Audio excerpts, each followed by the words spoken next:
Aku buat ayah dan ibu tiriku menangis menyesal dengan kesuksesanku setelah dulu tega membuangku ke panti asuhan. Yang belum subscribe silahkan tekan tombol subscribe, agar tidak tertinggal notif dan cerita-cerita menarik selanjutnya. Terima kasih.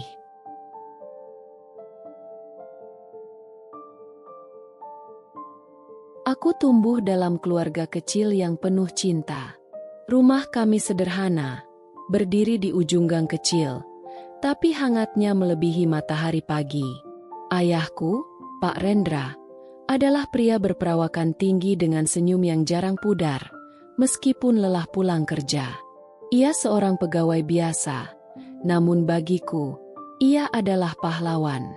Ibuku, Bu Sari, adalah sosok paling lembut yang pernah ku kenal. Tangannya halus, selalu membelai rambutku saat aku tertidur di pangkuannya. Suaranya, yang penuh kasih, selalu menyanyikan lagu-lagu pengantar tidur yang membuatku merasa dunia ini tak akan pernah menyakitiku. Setiap pagi, aroma teh melati yang ibu seduh membangunkanku. Ia akan mengetuk pintu kamarku pelan-pelan, lalu menyembulkan wajahnya sambil tersenyum. "Bangun, sayang. Hari ini kita buat kue kesukaanmu, ya?" ucapnya. Suaranya seperti lantunan lagu yang menenangkan. Aku mengangguk setengah sadar, lalu melompat dari tempat tidur, mengikuti ibu ke dapur. Kami tertawa saat adonan tumpah ke lantai atau saat aku tak sengaja menumpahkan tepung ke wajahku sendiri. Ibu akan mengusap hidungku yang berdebu, lalu mengecup keningku lembut. "Kamu adalah berkah terindah dalam hidup ibu," bisiknya sambil tersenyum. Saat sore tiba, ayah pulang kerja dan membawaku berjalan-jalan ke taman dekat rumah. Ia menggendongku di bahunya, membuatku merasa seolah bisa meraih langit. "Lihat, Nak, itu burung yang selalu bernyanyi untuk kita," katanya sambil menunjuk seekor burung pipit yang hinggap di dahan pohon. "Apa mereka bahagia, ya?" tanyaku polos. "Tentu, mereka punya keluarga, sama seperti kita. Kebahagiaan itu sederhana, asal kita saling menyayangi," jawab ayah sambil tersenyum. Aku percaya saat itu bahwa rumah adalah tempat paling aman di dunia, dan keluarga adalah segalanya. Tapi kebahagiaan itu perlahan retak saat ibu mulai sering batuk. Awalnya, aku pikir itu hanya batuk biasa, tapi lama-kelamaan, ibu semakin sering terbaring lemas di tempat tidur. Wajahnya yang dulu berseri kini pucat, tubuhnya yang hangat terasa semakin dingin. "Ibu kenapa?" tanyaku suatu malam, duduk di tepi tempat tidurnya sambil menggenggam tangannya yang mulai kurus. Ibu tersenyum samar, meski matanya terlihat menyimpan luka yang dalam. "Ibu hanya lelah. Sayang, ibu akan sembuh, kok," bisiknya sambil mengelus pipiku. Aku percaya kata-kata ibu, meski aku sering melihat ayah menangis diam-diam di dapur saat ia mengira aku sudah tidur. Malam-malam jadi terasa sunyi. Dongeng yang biasa ibu bacakan kini hanya tinggal cerita yang menggantung di udara, tak pernah selesai. Suatu malam, aku terbangun karena suara napas ibu yang terengah-engah. Aku berlari ke kamarnya, menemukan ayah berlutut di samping tempat tidur sambil memegang tangan ibu erat-erat. Matanya memerah, dan bahunya bergetar hebat. "Ibu, bangun. Bu, aku belum selesai dengar cerita kemarin," ucapku, mengguncang tubuh ibu yang diam tak bergerak. Ayah menarikku ke dalam pelukannya, mencoba meredam tangisku yang pecah. Aku meronta, memohon agar ibu bangun, berjanji akan menjadi anak yang lebih baik, lebih penurut, asal ibu tidak pergi. Tapi tubuh ibu tetap kaku, dan senyum terakhirnya membekas seperti luka yang tak akan pernah sembuh. Hari-hari setelah kepergian ibu adalah neraka kecil bagiku. Rumah terasa kosong, sunyi yang menyesakkan dada. Aku sering duduk di dapur, menunggu aroma teh melati yang tak pernah lagi tercium. Taman yang dulu riuh dengan tawa kami kini terasa asing. Ayunan berderit pelan saat tertiup angin, seakan meratapi kesedihan kami. "Kenapa ibu harus pergi, Yah?" tanyaku suatu malam, terisak dalam pelukan ayah. Ayah mengusap punggungku, tapi tak menjawab. Hanya ada suara napasnya yang berat, seakan kata-kata terlalu sakit untuk diucapkan. Aku terjaga sampai pagi, memandangi foto ibu, berharap bisa menyentuh wajahnya lagi. Aku masih anak kecil saat itu, terlalu muda untuk mengerti bahwa kebahagiaan bisa lenyap secepat itu. Tapi satu hal yang ku tahu pasti, kehilangan pertama dalam hidupku telah merenggut sebagian jiwaku, dan rasa sakitnya akan terus menghantuiku, mengingatkan bahwa cinta, sekuat apapun, kadang tak cukup untuk melawan takdir. Setelah ibu pergi, rumah kami berubah jadi tempat asing. Dinding-dinding yang dulu dipenuhi suara tawa kini terasa sempit dan menghimpit. Langit-langit kamar terasa lebih rendah, seakan siap runtuh kapan saja. Aku duduk di sudut tempat tidur setiap malam, menggenggam baju tidur ibu yang masih menyimpan sedikit aromanya. Aroma yang perlahan memudar, seperti kenangan yang terseret waktu. Ayah pun berubah menjadi orang yang nyaris tak ku kenal. Dulu, ia pulang dengan senyum lelah dan pelukan hangat. Tapi sekarang yang pulang hanyalah bayangan dari pria yang pernah kusebut pahlawan. Langkahnya berat, bahunya merosot, dan matanya kosong. Aku sering menunggu di ruang tamu sampai larut malam, berharap bisa bicara dengannya, berharap ia akan menggendongku lagi seperti dulu. Tapi yang ku dapat hanya suara pintu depan yang berderit pelan dan aroma alkohol yang samar. Suatu malam, aku memberanikan diri memanggilnya saat ia pulang. "Yah, aku belum makan malam. Bisa temenin aku?" tanyaku. Suara lirih nyaris tak terdengar. Ayah menghela napas panjang, melempar tas kerjanya ke sofa, lalu menatapku dengan mata yang sembab dan lelah. "Ayah capek, Nak. Makan aja sendiri," ucapnya singkat, lalu menghilang ke dalam kamarnya tanpa menoleh lagi. Aku berdiri lama di ruang tamu yang gelap, menggigit bibirku agar tangisku tak pecah. Perutku keroncongan, tapi rasa lapar itu tidak lebih menyakitkan daripada rasa hampa yang menggerogoti dadaku. Aku makan sendiri, mengunyah nasi yang terasa hambar sambil menatap kursi kosong tempat ibu biasa duduk. Kadang, aku sengaja berbicara pelan, berpura-pura ibu masih di sana. "Bu, hari ini aku dapat bintang di sekolah," bisikku, menahan isak. "Bu, aku kangen." Tapi kursi itu hanya diam. Dunia terasa begitu kejam. Di sekolah, aku menjadi lebih sunyi. Teman-temanku perlahan menjauh karena aku selalu menolak diajak bermain. Aku lebih suka duduk sendiri di bawah pohon, memeluk lutut, dan mengamati langit. Ada kalanya aku berbisik ke awan, bertanya apakah ibu sedang melihatku dari sana. Tapi langit tetap bisu. Aku mulai membenci suara tawa anak-anak lain, seolah kebahagiaan mereka adalah pengingat betapa kosong hidupku sekarang. Puncaknya adalah malam itu. Aku terbangun tengah malam karena suara ayah menangis di kamar. Aku merayap keluar kamar, membuka pintu kamarnya sedikit, dan melihatnya duduk di lantai, memeluk foto ibu erat-erat. Bahunya terguncang, dan suara tangisnya pecah, nyaring, menyayat. "Kenapa kamu tinggalin aku, Sari? Aku gak kuat," isaknya, menggigit tangannya sendiri untuk meredam suara. Aku terpaku. Aku ingin berlari memeluknya, mengatakan bahwa aku masih di sini. Tapi kakiku tak bisa bergerak. Ada bagian dalam diriku yang hancur lebih dalam saat melihat ayah, satu-satunya orang yang kumiliki, benar-benar remuk.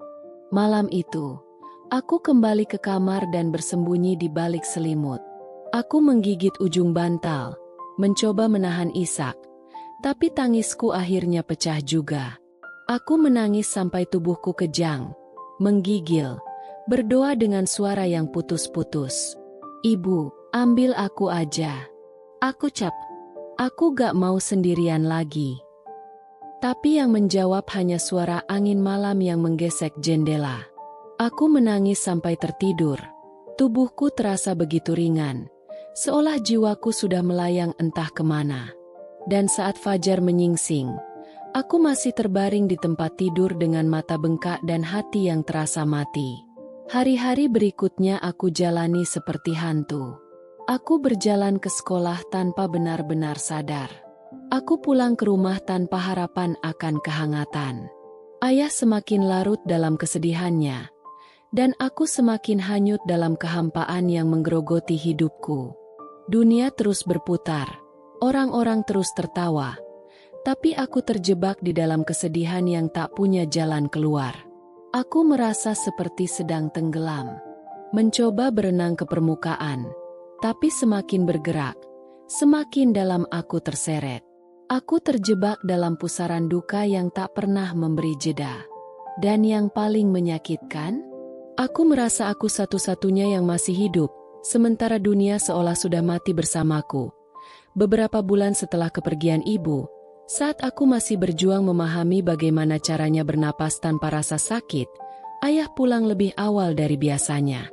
Itu aneh, karena biasanya ia menghabiskan malam-malamnya terbenam dalam duka, menghindar dariku seakan aku adalah bayangan masa lalu yang tak ingin ia lihat. Tapi kali ini, ada sesuatu yang berbeda.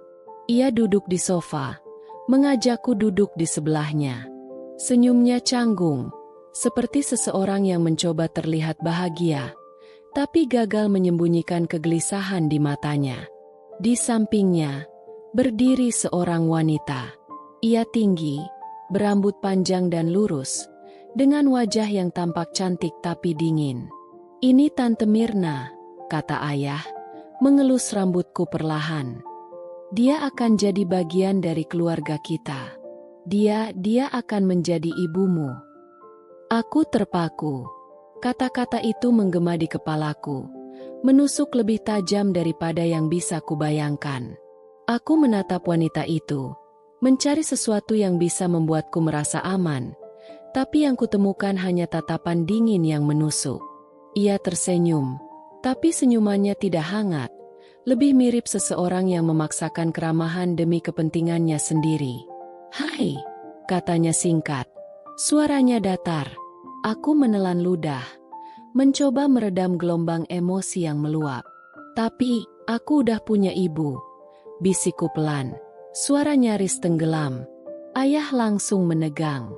Ia menggenggam tanganku, matanya memohon, seolah berharap aku bisa menerima ini tanpa perlawanan. "Ibu udah gak ada, Nak," katanya lirih. Suara bergetar. "Kita harus move on. Tante Mirna akan bantu kita bantu ayah."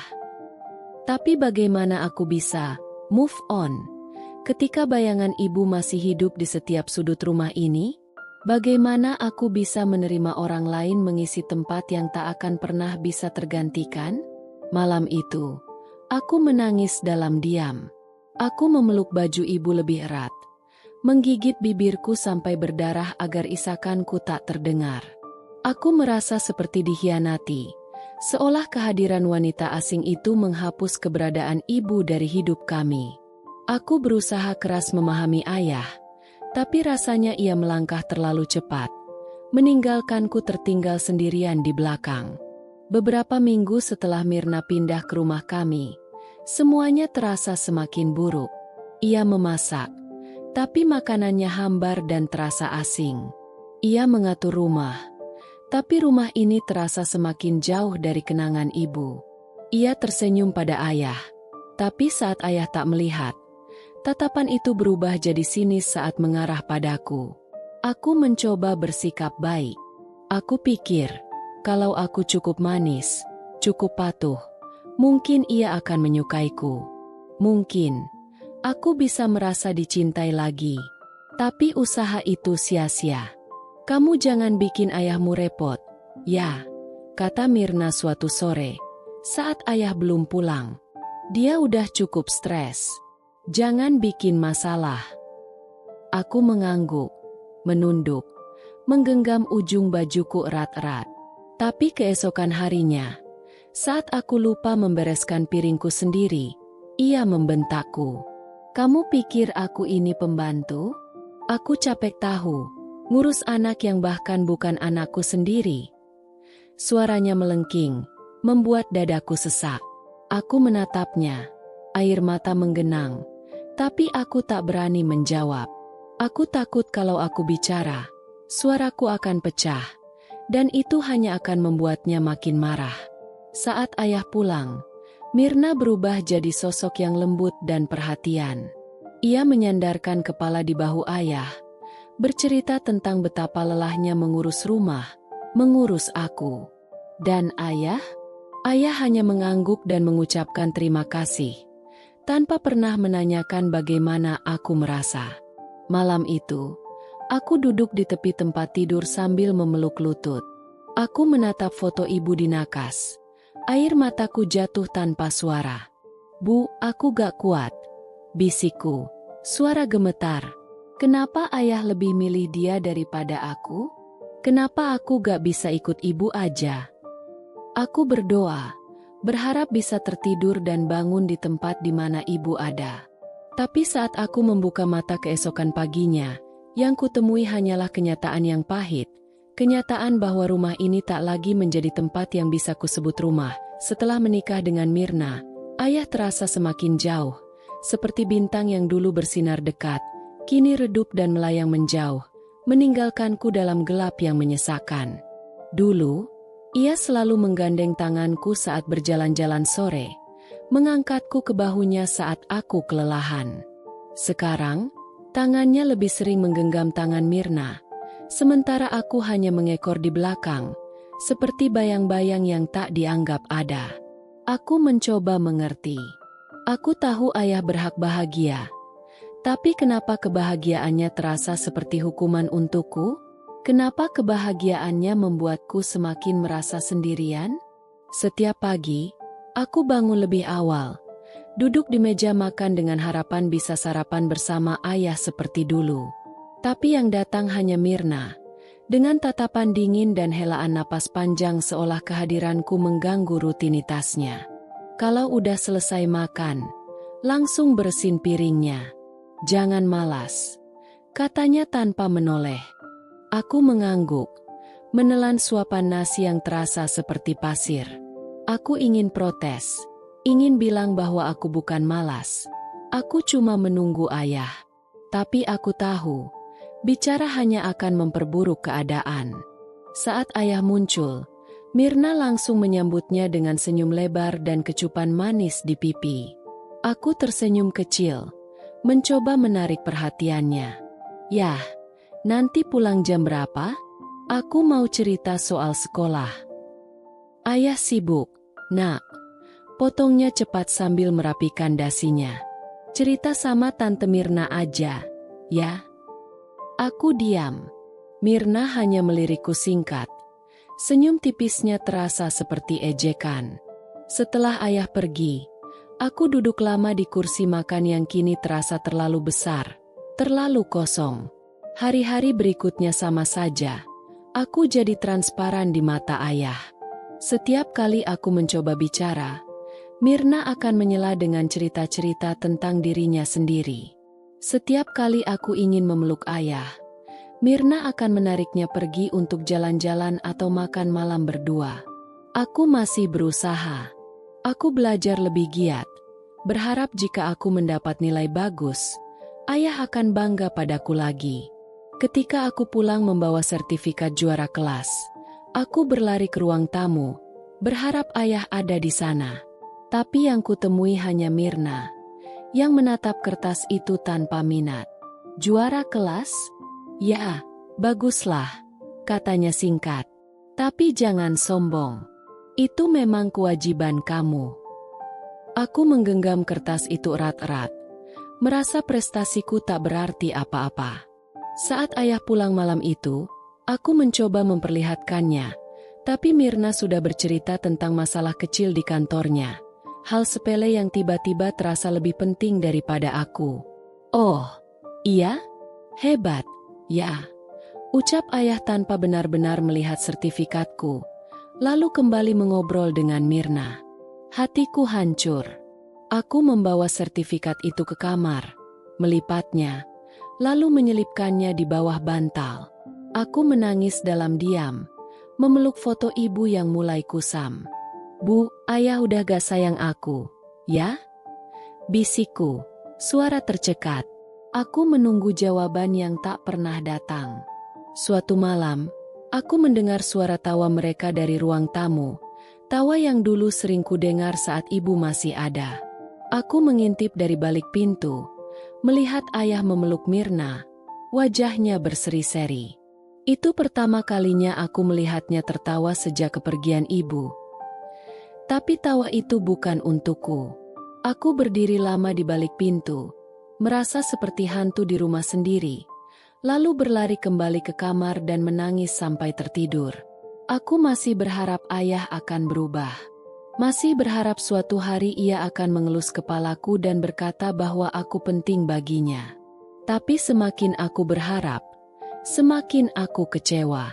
Aku mulai merasa, aku mungkin sudah benar-benar kehilangan ayah, sama seperti aku kehilangan ibu. Hanya saja, kali ini lebih menyakitkan, karena ayah masih ada, tapi cintanya tidak lagi untukku. Tak butuh waktu lama hingga Mirna menunjukkan wajah aslinya. Begitu ayah tak ada di rumah, senyum palsunya luruh, digantikan sorot mata penuh kebencian yang membuat tubuhku gemetar. Aku tak tahu apa salahku, mungkin karena aku mengingatkannya pada ibu, pada masa lalu ayah yang ingin ia hapus. Tapi yang ku tahu, setiap harinya terasa seperti neraka yang perlahan menggerogoti jiwaku. "Kamu pikir kamu siapa?" bentaknya suatu pagi, hanya karena aku lupa menyiram tanaman di halaman. "Kalau cuma jadi beban, lebih baik kamu pergi sekalian." Aku menunduk, menahan air mata agar tak tumpah. Aku menyambar selang dan mulai menyiram bunga-bunga itu dengan tangan gemetar. Sementara Mirna berdiri di ambang pintu, mengawasi seperti sipir penjara. "Cepat, jangan lambat kayak siput," teriaknya lagi, lalu masuk ke dalam rumah dan membanting pintu. Setiap hari, ada saja yang membuatnya marah. Kadang aku merasa ia sengaja mencari-cari alasan untuk melampiaskan kemarahan padaku. Aku harus menyapu, mengepel, mencuci piring. Semua pekerjaan rumah yang dulu dikerjakan bersama-sama dengan ibu, kini menjadi tanggung jawabku seorang diri. Kalau aku melakukan kesalahan, hukumannya datang tanpa ampun. Suatu hari, aku tak sengaja memecahkan gelas saat mencuci piring. Tanganku terluka. Darah mengalir dari jari-jari yang tersayat pecahan kaca. Aku panik, menangis sambil mencoba mengelap darah yang terus mengucur. Tapi bukannya membantuku. Mirna justru merenggut lenganku dengan kasar. "Lihat apa yang kamu lakukan. Dasar ceroboh. Kamu pikir uang buat beli gelas itu gratis?" Ia mengguncang tubuhku, wajahnya merah padam. "Aku gak sengaja, tante, maaf." Isaku, tubuh gemetar ketakutan. "Jangan panggil aku tante," teriaknya. Suaranya melengking menusuk telinga. "Aku ini ibumu sekarang. Panggil aku mama." Aku menggeleng, tubuhku semakin lemas.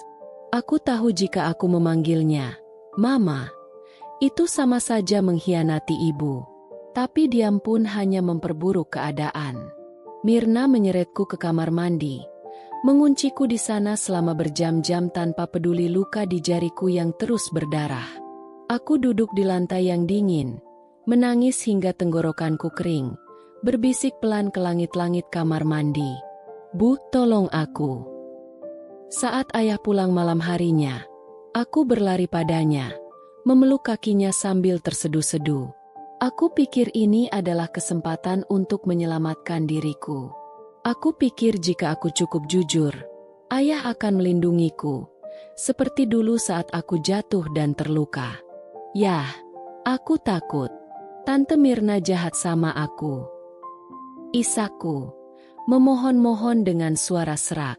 Ayah tertegun sejenak. Aku melihat sorot ragu di matanya. Harapan kecil bahwa ia akan mempercayaiku. Tapi Mirna tiba-tiba mulai menangis. Menggenggam lengan ayah dengan dramatis. Aku capek, Mas. Lirihnya. Suaranya gemetar. Aku udah berusaha jadi ibu yang baik. Tapi anak ini gak pernah terima aku. Dia suka bohong. Suka bikin drama. Aku gak bohong. Yah, aku. Plak. Tangan ayah mendarat di pipiku begitu cepat hingga aku nyaris terjatuh. Dunia seketika sunyi. Rasanya seperti waktu berhenti. Hanya menyisakan suara dengungan menyakitkan di telingaku. Aku memegangi pipiku yang panas. Mata terbuka lebar dalam keterkejutan. Jangan manja, bentaknya. Suara beratnya mengguncang dadaku. Belajarlah menghormati ibumu. Kamu pikir hidup ini cuma tentang kamu sendiri? Aku tak bisa bicara. Tenggorokanku tercekat.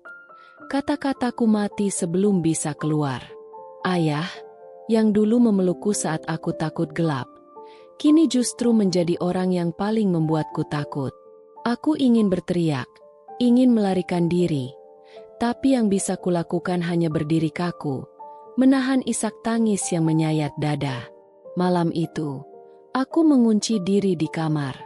Aku menggenggam foto ibu, memeluknya erat seolah bisa menariknya kembali ke dunia ini. Aku menangis tanpa suara, menggigit selimut agar tangisku tak terdengar sampai pagi menjelang. Aku mulai mengerti bahwa aku benar-benar sendirian, bahwa tak ada yang bisa menyelamatkanku. Dan yang paling menyakitkan, orang yang paling ingin ku selamatkan adalah orang yang paling melukaiku. Aku berdiri terpaku di depan pintu gudang, tangan gemetar memegang bantal dan selimut lusuh yang dilempar Mirna ke lantai tadi. Pintu kayu tua itu berderit saat kubuka perlahan, memperlihatkan ruang sempit yang pengap, berbau apek, dan dipenuhi debu yang menari di udara. Sarang laba-laba menggantung di sudut ruangan, dan suara gesekan tikus mengorek-ngorek kardus lama menggema seperti bisikan kematian yang menunggu menyergapku. Lututku lemas. Ini bukan tempat untuk tidur. Ini bahkan bukan tempat untuk bernapas. Tapi aku tidak punya pilihan. Tidak ada yang membelaku. Tidak ada yang peduli. Aku menoleh ke belakang, menatap ke ruang tamu melalui celah pintu yang setengah terbuka. Di sana, ayah duduk di sofa, tertawa kecil sambil mengobrol dengan Mirna, seolah hidup kami baik-baik saja. Seolah aku tidak ada. Seolah aku sudah mati. Air mataku jatuh tanpa bisa kutahan. Aku berharap ayah akan menoleh, akan melihatku dan berubah pikiran. Tapi dia tidak pernah melihat. Atau mungkin dia sengaja mengabaikan. Ayah, bisikku. Begitu pelan sampai aku sendiri nyaris tak mendengarnya. Kenapa aku gak boleh jadi bagian dari keluarga ini lagi? Tidak ada jawaban. Tidak ada tatapan iba. Hanya kesunyian yang mengiris lebih dalam daripada bentakan Mirna. Dengan langkah berat, aku masuk ke dalam gudang. Begitu pintu tertutup, kegelapan melahap segalanya. Satu-satunya cahaya berasal dari celah-celah kecil di dinding kayu. Tempat bulan mengintip malu-malu, seakan ia pun tak tega menyaksikan penderitaanku. Aku duduk di sudut, menggulung tubuhku sekecil mungkin, berusaha menghilang. Dingin merayap naik dari lantai beton yang kasar, menggigit kulitku seperti belati yang perlahan menusuk ke dalam tulang. Aku memeluk lutut, menggigit bibir hingga berdarah untuk menahan suara tangis yang ingin pecah. Tapi semakin kutahan, semakin sakit rasanya. Aku terseduh, napasku tercekat. Kenangan tentang ibu berputar-putar di kepalaku, seperti luka lama yang terus dikoyak hingga menganga lebih lebar. Dulu, aku tidur di pelukannya, mendengarkan dongeng-dongengnya yang hangat. Kini, aku tidur sendiri di tengah dingin yang kejam, dengan tikus-tikus sebagai teman, dan kegelapan sebagai selimut. Bu! Aku gak kuat. Suaraku parau, Serak karena menangis terlalu banyak, terlalu sering. Aku berharap bisa tertidur dan bermimpi bertemu ibu. Tapi rasa takut lebih kuat dari rasa lelah. Bayangan-bayangan mengerikan menari di sudut ruangan. Suara-suara kecil semakin keras. Seolah ada yang mengintip dari celah-celah kardus. Aku memeluk diri lebih erat. Menggigil tak hanya karena dingin, tapi juga karena horor yang menggerogoti pikiranku. Aku mengingat saat ayah dulu menggendongku. Saat aku merasa dunia ini tak akan pernah menyakitiku selama ada dia. Aku mengingat senyum hangatnya, suara lembutnya saat memanggil namaku. Sekarang, aku bahkan tak yakin apakah aku masih punya nama di matanya. Aku menatap langit-langit gelap. Air mata terus mengalir. Kenapa aku harus dilahirkan kalau akhirnya hanya untuk disakiti? Kenapa aku harus bertahan jika satu-satunya orang yang seharusnya melindungiku justru menjadi orang pertama yang membuangku? Malam terasa seperti neraka yang tak berujung. Aku mengulang-ulang pertanyaan yang sama di dalam kepala, tapi tak ada jawaban. Yang ada hanya rasa sakit yang terus menghantam. Lebih tajam dari luka fisik manapun. Aku mulai merasa, mungkin lebih baik kalau aku benar-benar menghilang. Mungkin jika aku pergi, semua orang akan lebih bahagia. Ayah tak perlu melihatku lagi. Mirna tak perlu punya alasan untuk marah. Mungkin aku harus berhenti berharap. Berhenti berharap ayah akan kembali mencintaiku. Karena semakin aku berharap, semakin aku hancur hari itu. Aku bangun lebih awal dari biasanya. Meskipun tubuhku masih sakit akibat tidur di lantai keras gudang, aku bersemangat. Karena hari ini ada pelajaran menggambar di sekolah. Aku suka menggambar. Ketika aku menggambar, aku merasa bebas. Pensil dan kertas adalah satu-satunya tempat aku bisa melarikan diri dari kenyataan yang menyakitkan. Aku menyelesaikan pekerjaan rumah lebih cepat dari biasanya. Mencuci piring dan mengepel lantai sebelum Mirna bangun. Aku berharap kalau aku cukup rajin, mungkin Mirna akan membiarkanku pergi tanpa masalah. Tapi harapanku hancur saat aku melihat Mirna duduk di meja makan, menyesap kopi sambil menatapku dengan tatapan tajam yang sudah terlalu ku kenal. "Mau kemana?" tanyanya. Suaranya datar tapi mengancam. Aku menggenggam tas lusuhku erat-erat. Jantung berdegup kencang. "Sekolah, Bu." Jawabku pelan. Suara nyaris tak keluar. Mirna tertawa sinis, lalu meletakkan cangkirnya dengan keras hingga bunyinya menggema di ruangan. "Sekolah." Ia berdiri, mendekatiku perlahan seperti pemangsa yang mengintai mangsanya. "Kamu pikir kami punya uang buat buang-buang ke sekolah cuma buat anak gak berguna kayak kamu?" Aku menggeleng cepat. Air mata langsung menggenang di mataku. Aku janji bakal bantu lebih banyak di rumah. Aku gak akan bikin masalah. Aku berlutut, memohon dengan suara tercekat. Aku cuma mau sekolah. Aku janji gak akan nyusahin. Tapi Mirna malah mencengkeram rambutku, menariknya ke belakang hingga aku meringis kesakitan. "Dengar ya, bocah. Uang sekolah kamu lebih baik dipakai buat anak aku. Dia punya masa depan. Beda sama kamu yang cuma jadi benalu," katanya, lalu mendorongku hingga terjatuh ke lantai. Aku bangkit perlahan. Tangan dan lutut lecet karena menghantam lantai.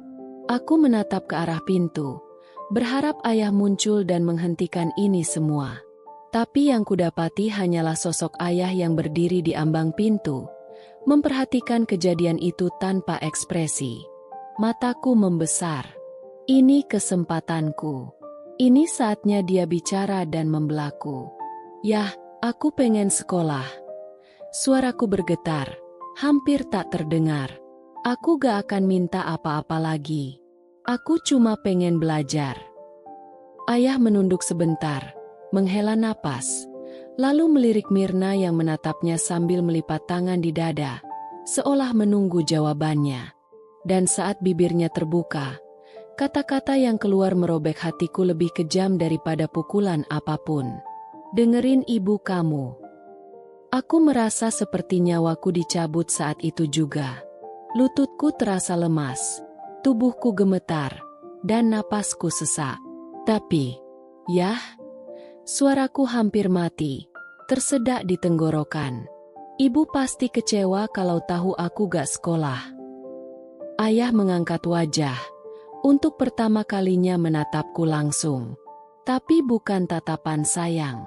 Yang kulihat hanyalah pandangan kosong, seolah aku adalah orang asing yang tidak ada artinya. Kamu bukan tanggung jawabku lagi, katanya dingin. Kalau masih mau tinggal di sini, kamu ikuti aturan. Dunia runtuh di sekitarku.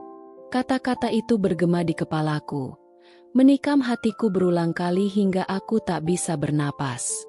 Aku ingin berteriak, ingin memeluk ayah dan memohon padanya untuk mengingat aku adalah anaknya. Tapi aku tahu, tak ada gunanya. Ayah yang dulu kucintai sudah pergi. Yang tersisa hanyalah bayangannya yang hidup untuk orang lain, bukan untukku. Hari-hari berikutnya, aku hanya bisa melihat anak-anak lain lewat jendela kecil gudang, mengenakan seragam mereka dengan tawa ceria. Aku mengamati mereka seperti melihat dunia yang tak lagi bisa kugapai. Mereka berlari, bermain, dan belajar, sementara aku duduk di lantai dingin, mengupas kentang untuk makan malam. Bukuku disita, pensilku dipatahkan, mimpi-mimpiku dihancurkan. Setiap malam, aku memeluk lutut, menatap langit-langit sambil bergumam pelan. Bu, aku capek. Aku merasa hatiku mulai mati, bukan karena luka yang terlihat, tapi karena luka yang tak pernah bisa sembuh. Karena perlahan-lahan, aku mulai percaya bahwa aku memang tidak layak bahagia, bahwa aku memang hanya beban yang pantas dilupakan.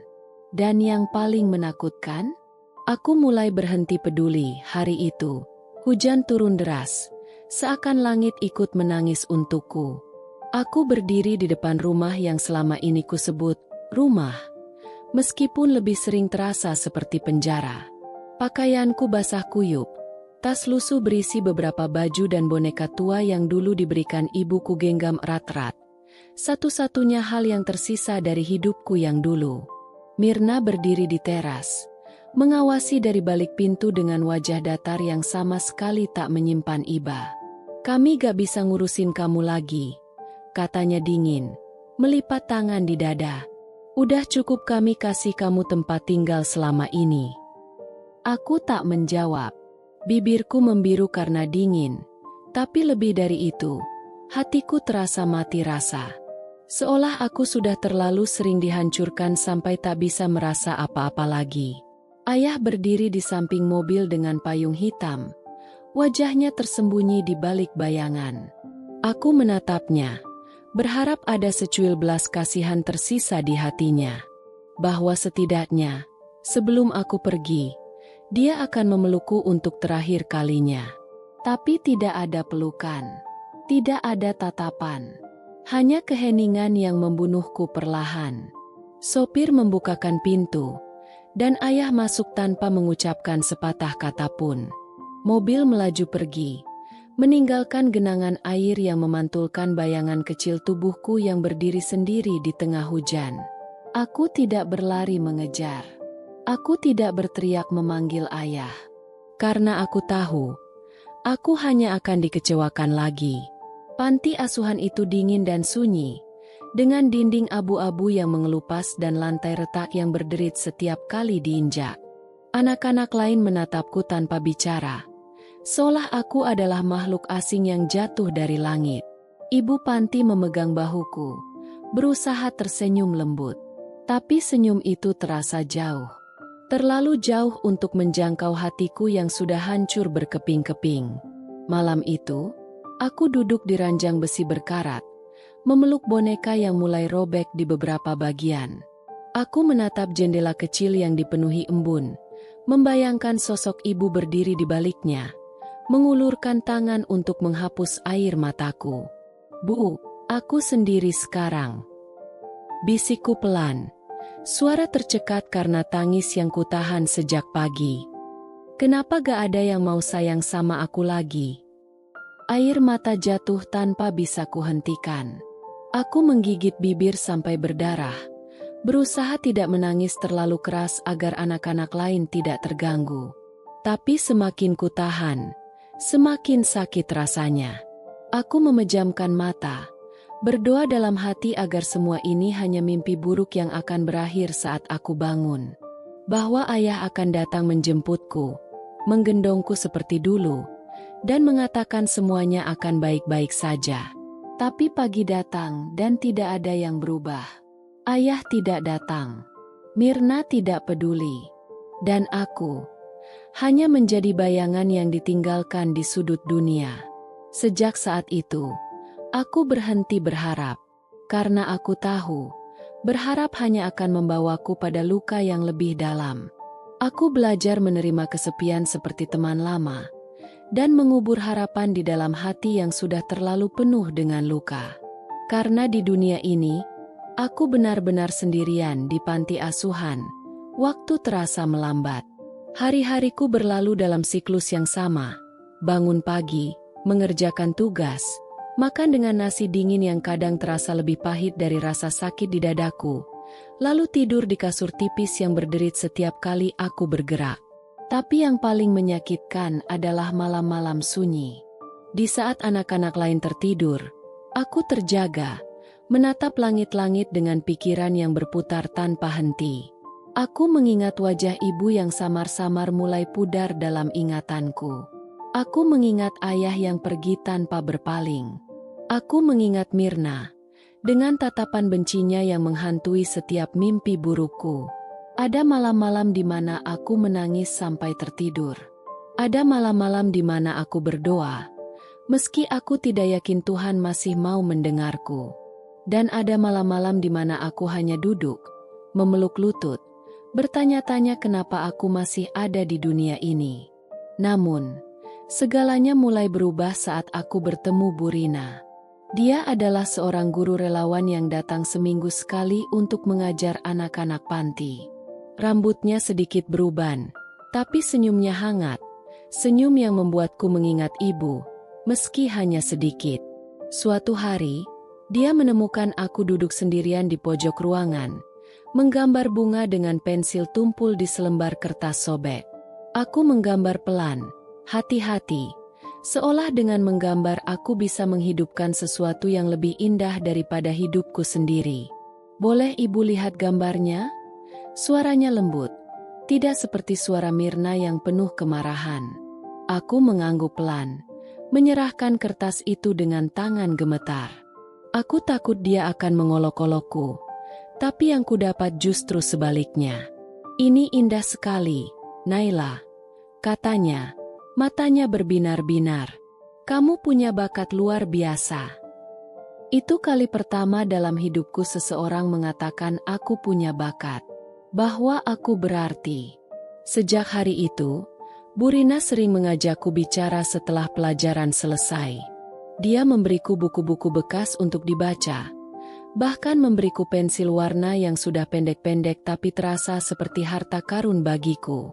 Suatu hari, saat aku selesai membacakan puisi yang kutulis sendiri, Bu Rina memegang tanganku dan berkata, "Kau anak yang cerdas, Naila. Jangan biarkan masa lalumu menentukan masa depanmu." Aku tertegun. Kata-katanya menggema di pikiranku, menghancurkan dinding-dinding ketidakpercayaan yang kubangun sejak kecil. Untuk pertama kalinya, aku bertanya-tanya, apa mungkin aku bisa punya masa depan yang lebih baik? Aku mulai belajar lebih giat. Aku bangun lebih pagi untuk membaca buku. Aku menghabiskan waktu istirahat untuk menulis cerita pendek di kertas bekas. Aku menggambar lebih banyak, lebih berani, seolah dengan setiap goresan pensil, aku perlahan-lahan membebaskan diriku dari belenggu masa lalu. Meski sakit itu masih ada, meski ingatan buruk masih menghantui, aku mulai menemukan sedikit cahaya di dalam kegelapan. Dan untuk pertama kalinya dalam hidupku, aku merasa mungkin aku tidak benar-benar sendirian. Mungkin ada harapan yang bisa kugenggam, sekecil apapun itu. Mendapatkan beasiswa seharusnya menjadi kebahagiaan, tapi yang kurasakan saat itu justru tangis yang meledak tak terkendali. Aku terduduk di lantai kamar panti, memeluk surat penerimaan dengan tangan gemetar. Aku menangis bukan karena lega, melainkan karena untuk pertama kalinya, aku melihat secercah jalan keluar dari semua penderitaan yang menelanku hidup-hidup selama ini. Ini kesempatanmu, Naila. Bisik hatiku sendiri. Suara itu serak seperti teriakan anak kecil yang terlalu lama dikurung dalam kegelapan. Ini jalan untuk bebas. Aku meninggalkan panti asuhan dengan langkah berat, membawa koper tua yang rodanya hampir copot dan hati yang penuh luka-luka yang belum sembuh. Tapi aku tak punya waktu untuk meratapi itu. Aku tahu jika aku ingin bertahan, aku harus bertarung. Bukan hanya melawan kemiskinan, tapi juga melawan bayang-bayang masa laluku yang terus menghantuiku seperti monster yang tak mau pergi. Kuliah bukanlah akhir dari penderitaanku. Itu hanyalah awal dari babak baru dalam perjuanganku. Aku bangun jam 4 pagi untuk bersiap kuliah, lalu berlari ke halte dengan perut kosong karena kadang uang sakuku tak cukup untuk sarapan. Sepulang kuliah, aku langsung bekerja di sebuah kafe kecil sampai larut malam, mengepel lantai yang lengket, mencuci gelas yang menumpuk, dan menyapu sudut-sudut ruangan dengan tubuh yang nyaris roboh. Pernah, aku tertidur di toilet kafe karena terlalu lelah. Pernah, aku pingsan di kampus karena berhari-hari hanya makan mie instan dan air putih.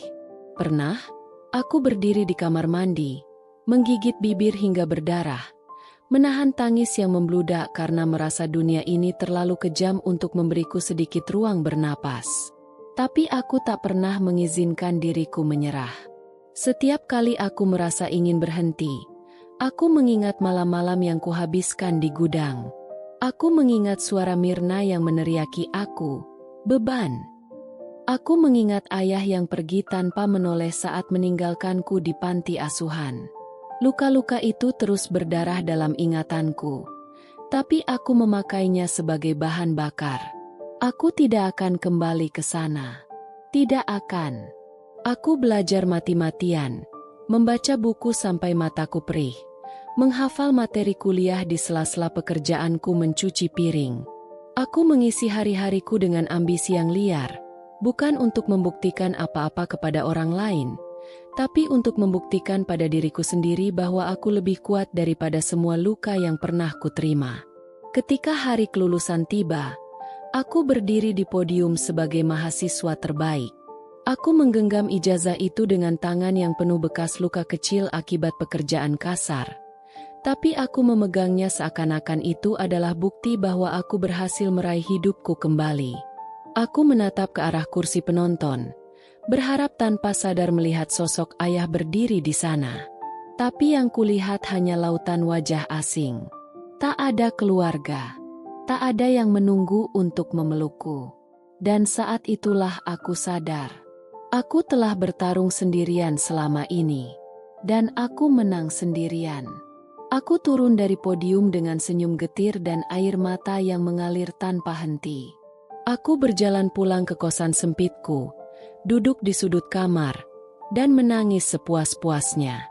Bukan karena sedih, tapi karena aku akhirnya bebas. Aku menangis untuk anak kecil yang pernah dipukuli, diteriaki, dan dibuang. Aku menangis untuk gadis kecil yang dulu memohon agar ayahnya berbalik, tapi hanya menerima punggung yang semakin menjauh. Dan malam itu, aku memeluk diriku sendiri, berbisik pelan. Aku bangga sama kamu, Naila. Kamu sudah bertahan. Aku berjanji pada diriku sendiri bahwa aku akan membangun hidup yang tak lagi menyisakan ruang untuk penderitaan. Bahwa aku akan menciptakan kebahagiaan yang tak bisa dicuri siapapun dariku lagi. Dan kali ini, aku tidak akan membiarkan siapapun menghancurkanku. Bertahun-tahun kemudian, aku berdiri di depan jendela kaca besar kantorku, melihat pemandangan kota yang terang benderang di malam hari. Gedung-gedung menjulang tinggi. Lampu-lampu mobil berkelip seperti bintang-bintang kecil yang bergerak di bumi.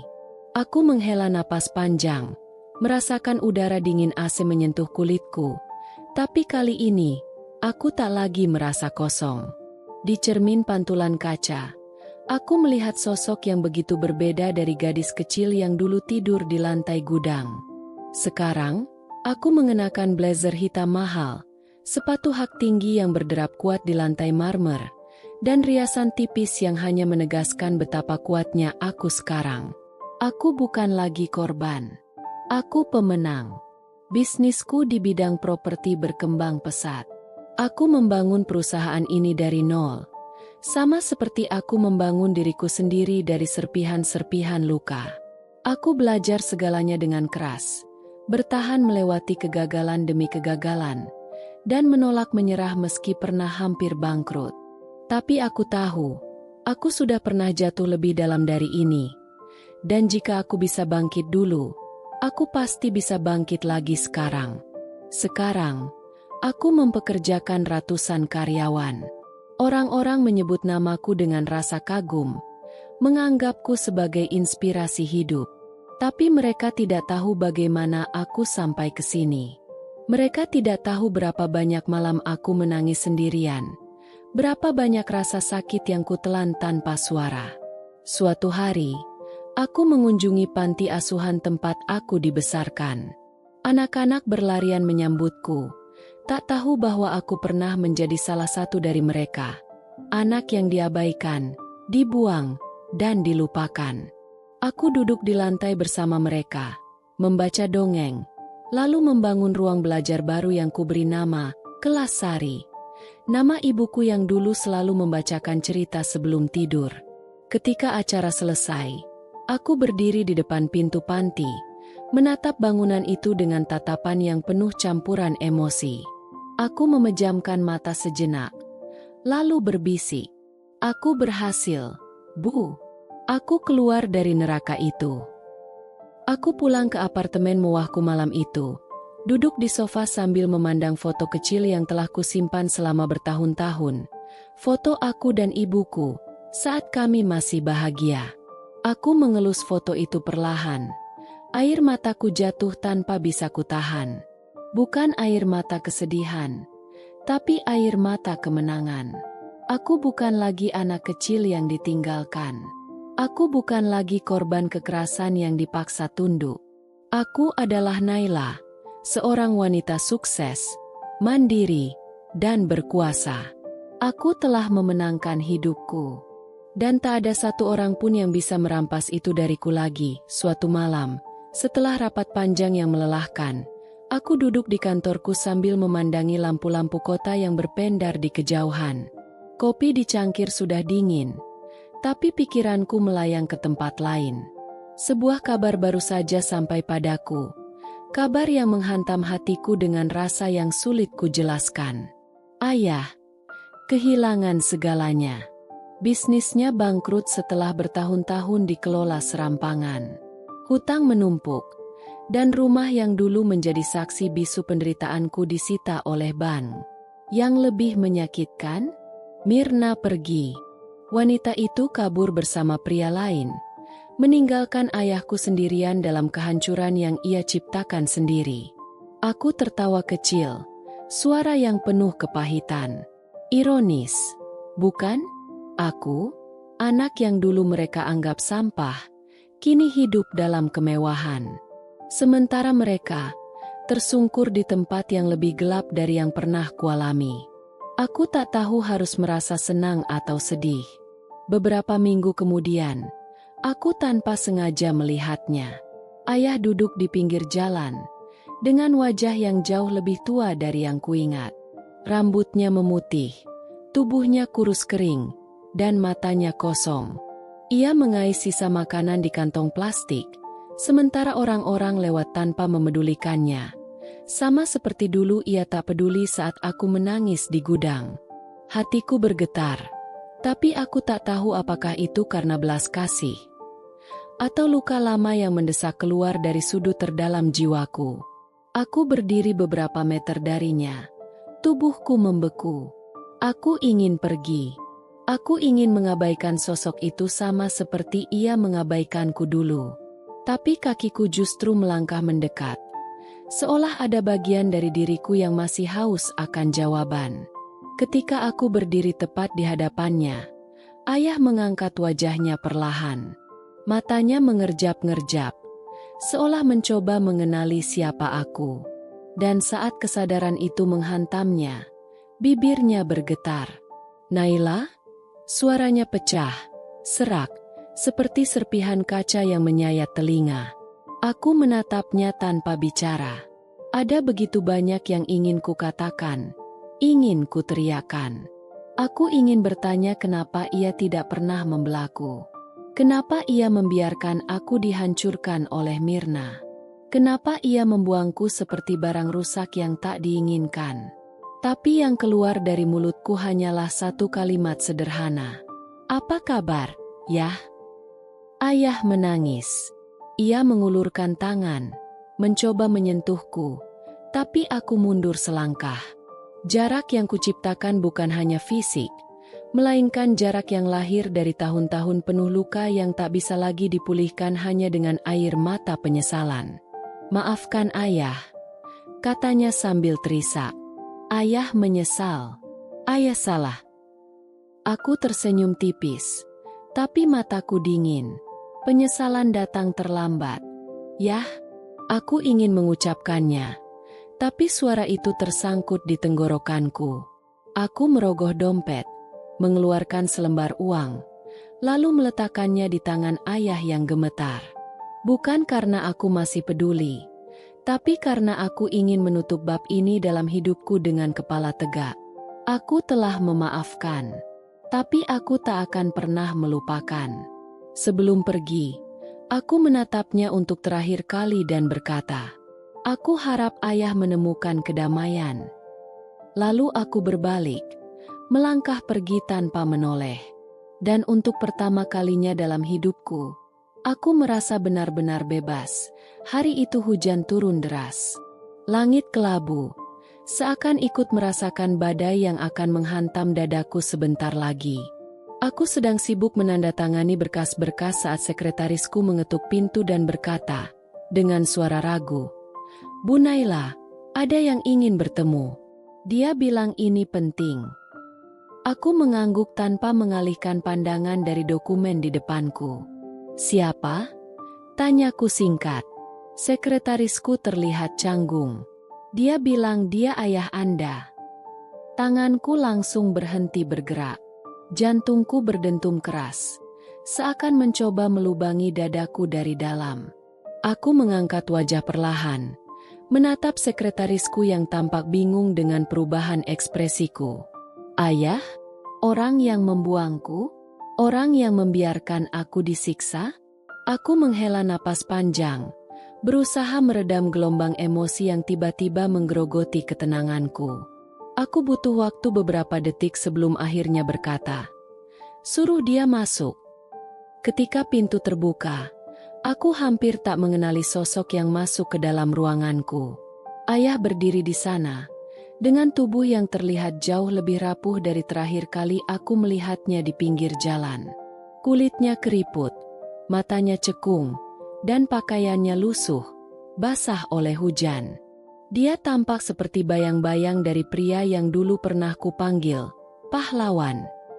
Tapi bagiku, pahlawan itu sudah mati sejak bertahun-tahun lalu. Ia melangkah masuk dengan ragu, kakinya gemetar, dan suaranya nyaris pecah saat menyebut namaku. "Naila." Aku duduk tegak di kursi kulit hitamku, menyilangkan tangan di dada, menatapnya tanpa ekspresi. Aku tak mempersilakannya duduk. Biarkan dia berdiri, seperti aku dulu berdiri berjam-jam di gudang tanpa ada yang peduli. "Ada perlu apa?" tanyaku. Nada suaraku tajam bak belati. Ayah terisak sebelum akhirnya berlutut di lantai kantorku yang mengilap.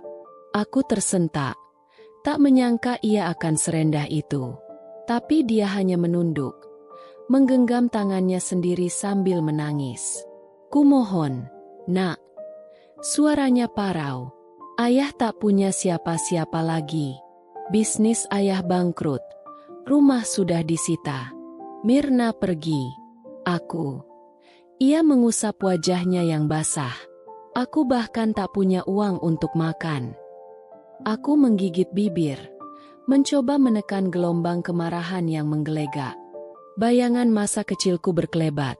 Wajah ibuku yang pucat, terbaring tak berdaya. Suara Mirna yang meneriakiku. Tatapan kosong ayah saat membiarkanku dibuang ke panti asuhan tanpa sedikit pun rasa bersalah. Dan sekarang dia berlutut, memohon pertolongan setelah dulu membiarkanku mati perlahan? Aku bangkit dari kursi, berjalan perlahan mengitari mejaku, lalu berdiri tepat di depannya. Aku menunduk, menatap sosok pria yang dulu pernah menjadi seluruh duniaku, dan kini tak lebih dari puing-puing yang berserakan. Kenapa sekarang? Tanyaku pelan. Kenapa baru datang setelah aku berdiri di atas kakiku sendiri? Di mana ayah saat aku lapar? Saat aku dipukuli? Saat aku tidur di lantai dingin tanpa selimut? Ayah mengangkat wajahnya. Air matanya mengalir deras. Ayah salah. Nak, ayah takut. Ayah lemah. Aku tertawa sinis. Suara tawaku menggema di ruangan yang sunyi. Dan sekarang kau ingin aku menyelamatkanmu? Ia mengangguk berulang kali, bersimpuh layaknya orang yang mencari penebusan. Kumohon, Naila. Aku tahu aku tak pantas memintanya.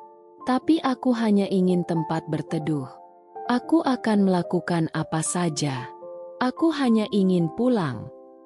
Kata, pulang. Itu menusukku.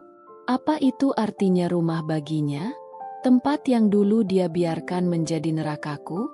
Aku memejamkan mata sejenak, mencoba meredakan napas yang memburu. Ada bagian kecil dari diriku yang masih anak-anak, yang masih merindukan sosok ayah yang dulu menggendongku di bahunya saat kami berjalan-jalan sore.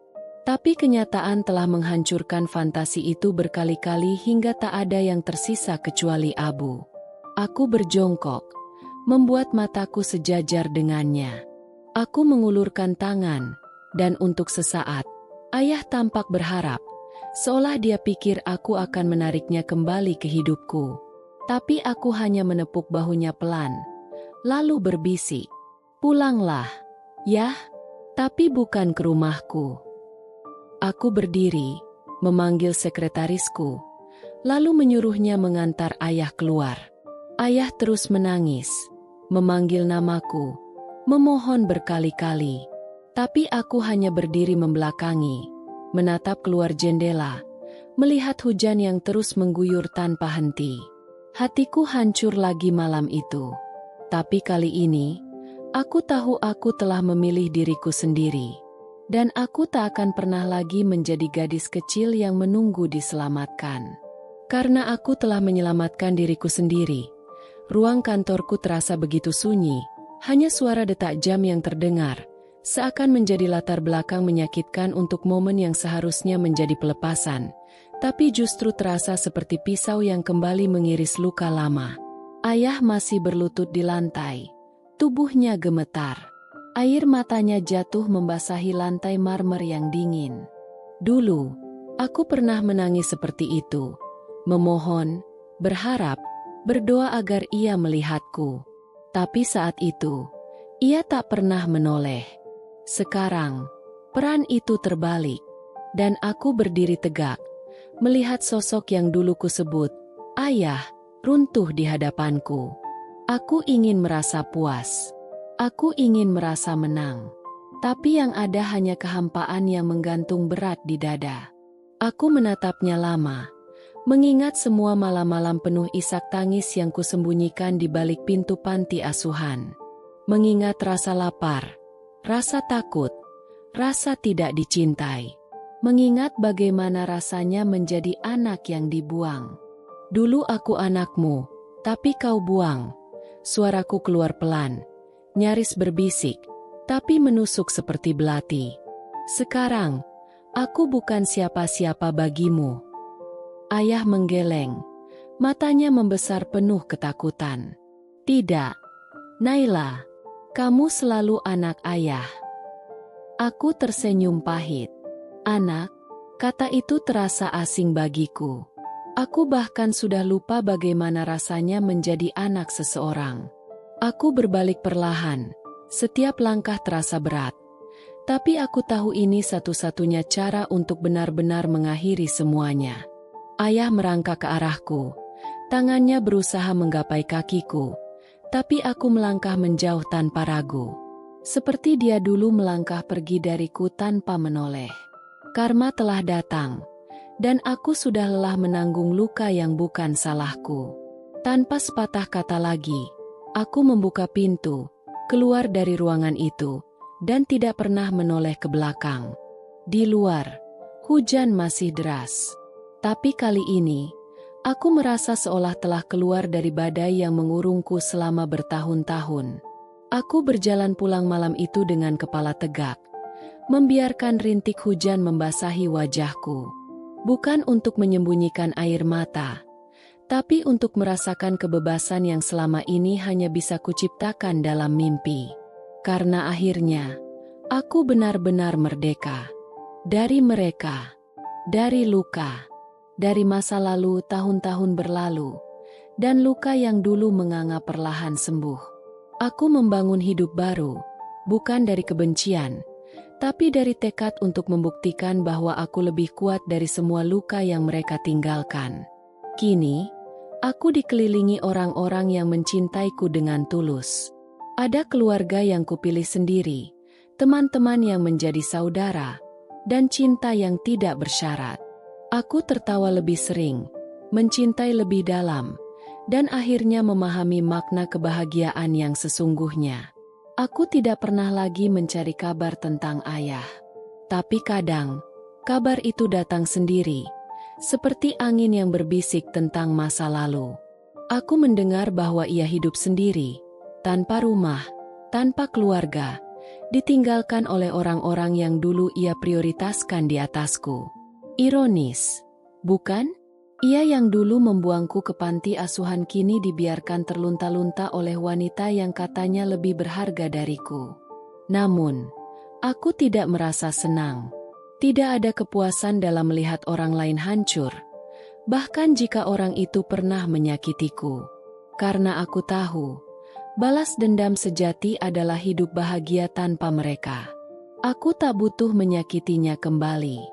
Hidup sendiri yang mengajarinya bahwa setiap pilihan memiliki konsekuensi, dan bahwa anak yang dulu ia buang kini telah terbang tinggi, tanpa perlu menoleh ke belakang. Saat ini, aku duduk di beranda rumahku, menyesap teh hangat sambil melihat matahari tenggelam. Hatiku penuh, bukan oleh dendam, tapi oleh rasa syukur. Karena aku selamat, karena aku bertahan, karena aku menang. Dan jika hidup ini adalah sebuah cerita, maka inilah akhirnya. Bukan tentang balas dendam, tapi tentang kemenangan hati yang telah menemukan damainya sendiri. Dan itu adalah karma yang paling indah.